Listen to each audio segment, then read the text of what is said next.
miedo desde que maté mis miedos, aún así no pagaría por los llantos que cuesta vuestro ego. Pues del segundo deber aprender el primero y del segundo somos víctimas hasta el agujero. Yo solo me desespero cuando espero y sin querer quiero. No deseamos la tierra porque no estamos en el cielo. Querer lo que no se tiene. Somos más egoístas que el dinero, más basura que un contrato, obrero con vidas de perros y más vidas que un gato.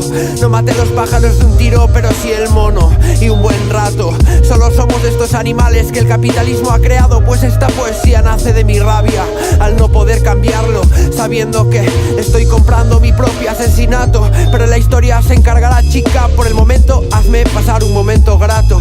Pues no me encuentro tan alto como estando los dos tumbados.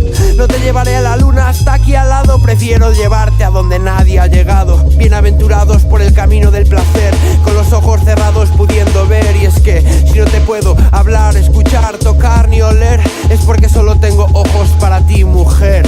Si no estoy, hazme ser. Con sed mata mi hambre de hombre de una vez por todas las promesas incumplidas. Si cambiara algo, perdón te pediría, pero sabes que estoy loco, tía. Si quiero estar contigo sabiendo que me volverás loco algún día. A tu cuerpo que sabe mucho de geometría, me acerco a ver si me contesta con simetría. No me acuerdo qué es lo que te comería, ni tampoco lo tengo en la punta de la lengua. Son tiempos de guerra, véndame tregua, pero véndame los ojos, porque verte es como llegar a fin de mes. Cuesta, quererte es como un desahucio, quedando sin nada, pagando tan grande hipoteca. A ver si me entiendes, no quiero tu media naranja, solo que me la peles para después compensarte, cambiando los papeles.